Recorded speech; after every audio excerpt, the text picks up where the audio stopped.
एक बार की बात है। उत्तम नगर नाम का एक राज्य था जहाँ राजा महेंद्र राज करता था।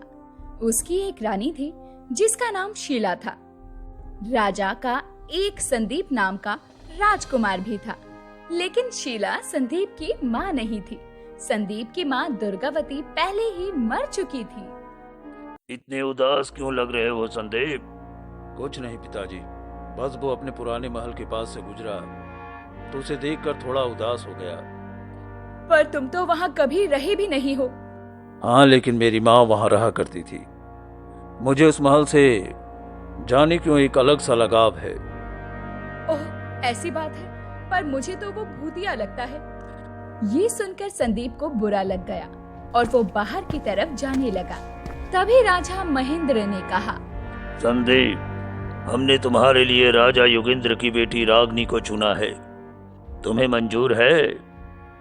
आपने चुन ही लिया तो मेरी मर्जी से क्या फर्क पड़ता है पिताश्री। संदीप ये बोलकर बाहर चला गया। समय बीता और अंततः संदीप और रागिनी की शादी हो गई।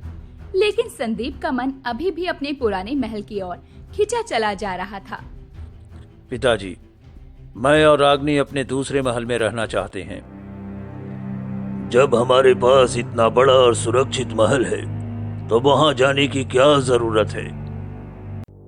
पिताजी, वो महल मेरी माँ का था। मुझे वहां सुकून मिलेगा। मुझे वहां बचपन से ही जाने की इच्छा थी।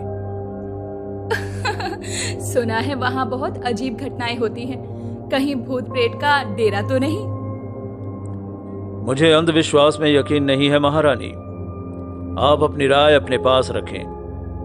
संदीप, अपनी जबान पर लगाम रखो और माफी मांगो महारानी से। माफी चाहूंगा महारानी। कोई बात नहीं।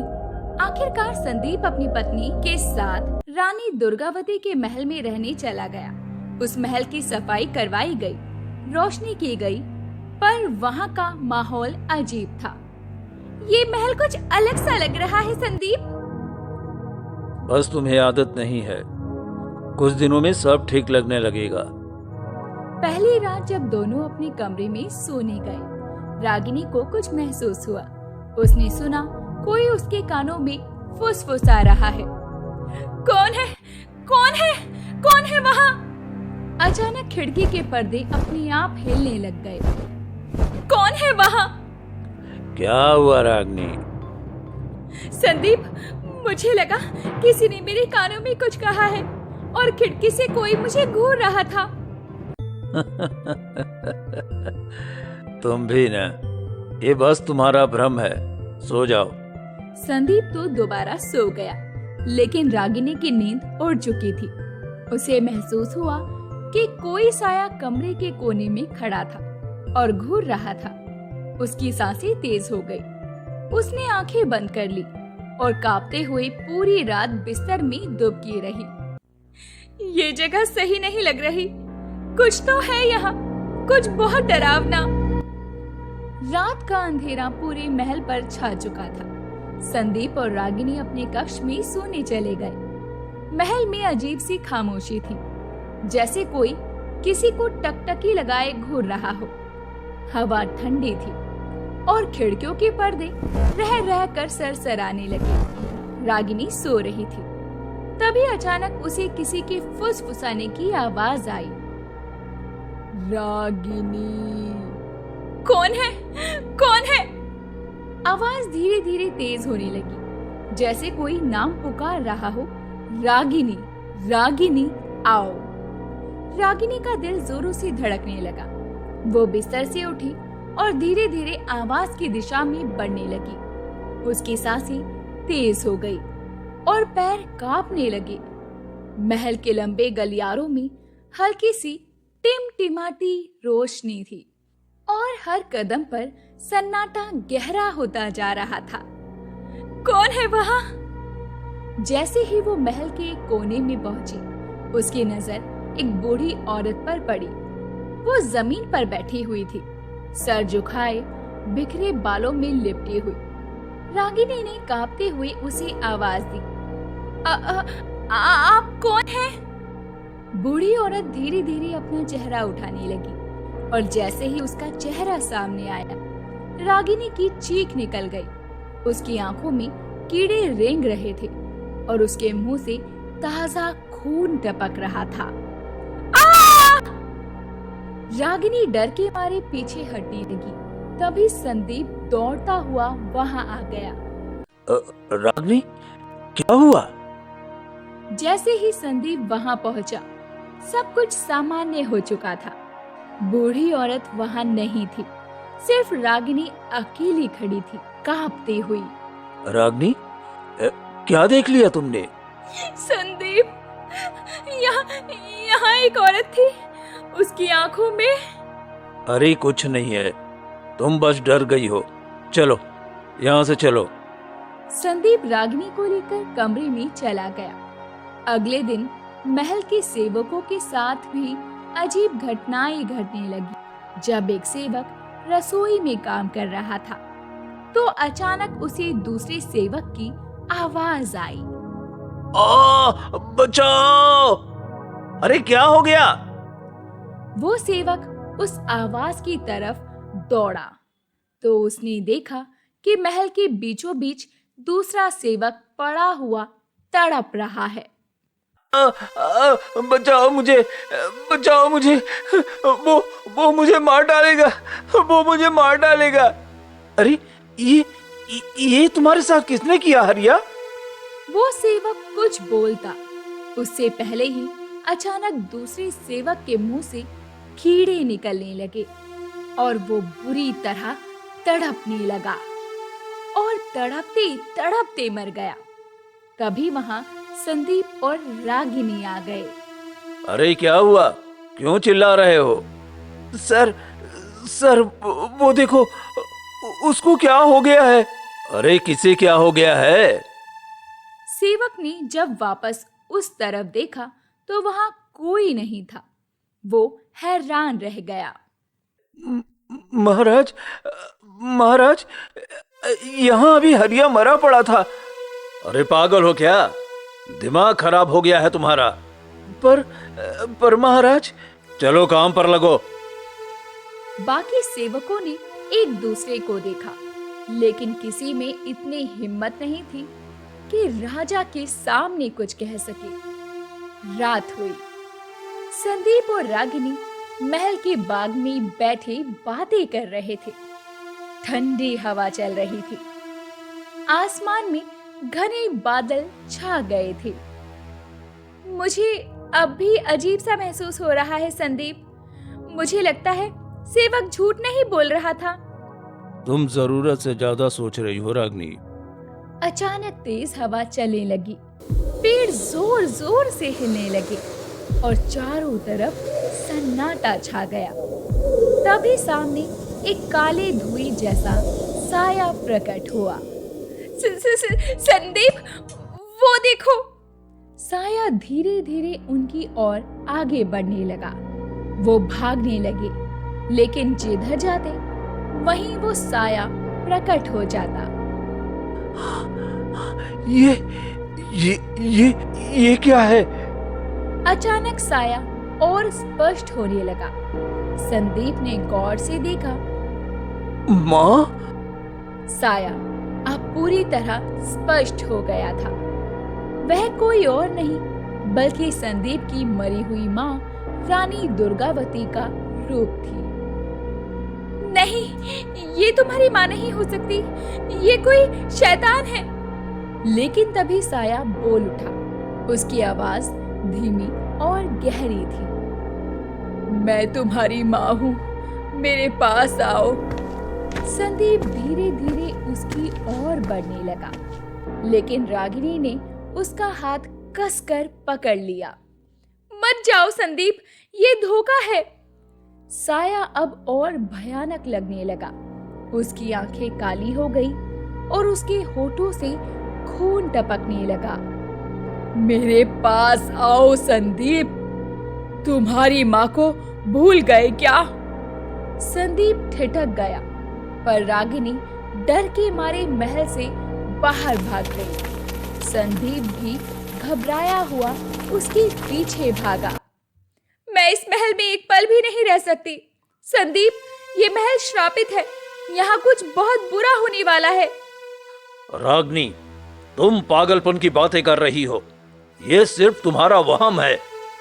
नहीं, मैंने देखा है, मैंने सुना है, कोई हमें खत्म करना चाहता है। तुम्हें कुछ करना पड़ेगा, किसी तांत्रिक को बुलाओ। अगर वो तुम्हारी माँ थी तो अब वो एक आत्मा है, और आत्माएं शांति से नहीं रहती। संदीप को आखिरकार रागिनी की बात माननी पड़ी और उसने एक प्रसिद्ध तांत्रिक को बुलाने का फैसला किया। रात के तीसरे पहर में एक लंबे सफेद दाढ़ी वाला तांत्रिक महल में पहुंचता है। उसके गले में काले और लाल धागों से बंधी हड्डियों की माला थी। उसने जैसे ही महल में प्रवेश किया, चारों तरफ अचानक हवाएं तेज हो गई। ये स्थान सिर्फ एक आत्मा का नहीं, कई आत्माओं का अड्डा है। तुमने इस महल में कदम रखकर बहुत बड़ी भूल कर दी है। हम इस बला से छुटकारा चाहते हैं, कृपया हमारी मदद करें। तांत्रिक ने हवन शुरू किया। धुएं की लपटें पूरे महल में फैलने लगी। अचानक दीवारों से अजीब सी फुसफुसाहट की आवाजें आने लगी। महल की खिड़कियां अपने आप खुलने बंद होने लगी। रागिनी ने देखा कि छत से काले धुएं के बादल नीचे उतर रहे थे और धीरे धीरे उन तीनों को घेरने लगे। ये क्या हो रहा है? ये सिर्फ एक आत्मा नहीं, कई आत्माएं हैं। क्या? हे शक्तियों, प्रकट हो, बताओ तुम कौन हो? तभी काले धुएं से कई परछाइयां बनने लगी। उनकी आंखें अंगारे की तरह जल रही थी। एक भयावह गूंजती आवाज महल में गूंज उठी। संदीप, तुम्हें शायद सच नहीं पता। कौन हो तुम सब? तुम मुझे क्या बताना चाहती हो? हम सब तुम्हारे पिता की रानियां थी। तुम्हारे पिता ने हमें धोखे से मारा, हमारी बलि दी अपनी अमरता के लिए। नहीं, मेरे पिता ऐसे नहीं हो सकते। ये झूठ है। अगर यह झूठ होता तो हम यहाँ क्यों होती? तुम्हारे पिता ने एक दो नहीं, सैकड़ों शादियां की और हर बार अपनी उम्र बढ़ाने के लिए हमें मौत के घाट उतार दिया। हमारी आत्माएं अभी भी इस महल में भटक रही हैं, बदले की आग में जल रही है। संदीप, हमें यहाँ से निकलना होगा। हमारी मुक्ति तभी होगी जब तुम्हारे पिता को उसकी करनी की सजा मिलेगी। तुम उसे यहाँ लाओ, वरना तुम भी नहीं बचोगे। संदीप की आंखों के सामने अंधेरा छाने लगा। उसे यकीन नहीं हो रहा था कि उसका पिता, जिसे वो एक आदर्श राजा मानता था, असल में एक राक्षस निकलेगा। वो कांपते हुए जमीन पर बैठ गया। उसके कानों में आत्माओं की चीखें गूंज रही थी। संदीप, हमें तुरंत यहाँ से निकलकर राजा महेंद्र को यहाँ लाना होगा, इससे पहले कि ये आत्माएं हमें भी मार डालें। संदीप को कुछ भी समझ नहीं आ रहा था कि वो क्या करे और कैसे करे। आत्माओं की बातों पर यकीन करना मुश्किल था, लेकिन उनकी बातों में जो डर और दर्द था, उसे नकारना भी संभव नहीं था। वो असमंजस में खड़ा था। तभी अचानक कुछ आत्माएं उसकी पत्नी रागिनी की ओर बढ़ी। नहीं, मुझे छोड़ दो। उसे छोड़ दो। मैं कुछ करता हूँ। अगर अपनी पत्नी को जिंदा देखना चाहता है बेटा, तो अपने पिता को यहाँ लेकर आ, वरना इसकी भी वही हालत होगी जो हमारी हुई थी। संदीप के पास कोई और दूसरा रास्ता नहीं था। उसने फैसला कर लिया कि वो राजा महेंद्र को यहाँ बुलाएगा और सच्चाई का सामना करवाएगा। अगली रात संदीप ने अपने पिता को विशेष भोज के लिए आमंत्रित किया। पिताजी, मैं चाहता हूँ कि आप मेरे नए महल में रात का भोजन करें। बहुत अच्छा विचार है पुत्र, मैं अवश्य आऊंगा। रात का समय था। राजा महेंद्र महल में पहुंचे। जैसे ही उन्होंने कदम रखा, दरवाजे अपने आप बंद हो गए। अचानक सैकड़ों आत्माएं वहां प्रकट हो गई। राजा महेंद्र ने घबराकर इधर उधर देखा। ये क्या हो रहा है? संदीप, ये सब क्या है? महेंद्र, अब तेरा अंतिम समय आ गया है। वर्षों तक तूने हम पर अत्याचार किया, अब तुझे इसकी सजा मिलेगी। झूठ, ये सब झूठ है। महेंद्र ने अपनी आंखें बंद की और कुछ तंत्र मंत्र बुदबुदाने लगा। अचानक उसका चेहरा बदलने लगा। उसके हाथों से काली धुंध निकलने लगी। वो किसी सामान्य इंसान की तरह नहीं लग रहा था, बल्कि एक राक्षस की तरह लगने लगा था। संदीप, राजा महेंद्र तो राक्षस है। मूर्ख आत्माओं, तुम मुझे मार नहीं सकती, मैं अमर हूँ। तेरा अंत निश्चित है महेंद्र। आत्माओं ने एक साथ चीखना शुरू किया। पूरा महल भयानक आवाजों से गूंज उठा। दीवारों से खून बहने लगा। राजा महेंद्र के चारों ओर आग की लपटें उठने लगी। तभी उस तांत्रिक ने, जिसको संदीप ने पहले ही बुला रखा था, पीछे से राजा पर भभूत छिड़की। वो हड़बड़ाकर जोर से चिल्लाया और उसी पल सभी आत्माओं ने उसे जकड़ लिया। नहीं, मुझे छोड़ दो, मुझे छोड़ दो, मुझे छोड़ दो। अब तुझे वही दर्द सहना होगा जो तूने हमें दिया था। आत्माओं ने महेंद्र को हवा में उठाया और उसे फाड़ डाला। उसका शरीर जलकर राख बन गया। इस तरह उन आत्माओं को मुक्ति मिल गई और राजा का आतंक भी अब खत्म हो गया। अगली रात संदीप ने अपने पिता को विशेष भोज के लिए आमंत्रित किया। पिताजी, मैं चाहता हूं कि आप मेरे नए महल में रात का भोजन करें। बहुत अच्छा विचार है पुत्र, मैं अवश्य आऊंगा। रात का समय था। राजा महेंद्र महल में पहुंचे। जैसे ही उन्होंने कदम रखा, दरवाजे अपने आप बंद हो गए। अचानक सैकड़ों आत्माएं वहां प्रकट हो गई। राजा महेंद्र ने घबराकर इधर उधर देखा। ये क्या हो रहा है? संदीप, ये सब क्या है? महेंद्र, अब तेरा अंतिम समय आ गया है। वर्षों तक तूने हम पर अत्याचार किया, अब तुझे इसकी सजा मिलेगी। झूठ, ये सब झूठ है। महेंद्र ने अपनी आंखें बंद की और कुछ तंत्र मंत्र बुदबुदाने लगा। अचानक उसका चेहरा बदलने लगा। उसके हाथों से काली धुंध निकलने लगी। वो किसी सामान्य इंसान की तरह नहीं लग रहा था, बल्कि एक राक्षस की तरह लगने लगा था। संदीप, राजा महेंद्र तो राक्षस है। मूर्ख आत्माओं, तुम मुझे मार नहीं सकती, मैं अमर हूँ। तेरा अंत निश्चित है महेंद्र। आत्माओं ने एक साथ चीखना शुरू किया। पूरा महल भयानक आवाजों से गूंज उठा। दीवारों से खून बहने लगा। राजा महेंद्र के चारों ओर आग की लपटें उठने लगी। तभी उस तांत्रिक ने, जिसको संदीप ने पहले ही बुला रखा था, पीछे से राजा पर भभूत छिड़की। वो हड़बड़ाकर जोर से चिल्लाया और उसी पल सभी आत्माओं ने उसे जकड़ लिया। नहीं, मुझे छोड़ दो, मुझे छोड़ दो, मुझे छोड़ दो। अब तुझे वही दर्द सहना होगा जो तूने हमें दिया था। आत्माओं ने महेंद्र को हवा में उठाया और उसे फाड़ डाला। उसका शरीर जलकर राख बन गया। इस तरह उन आत्माओं को मुक्ति मिल गई और राजा का आतंक भी अब खत्म हो गया।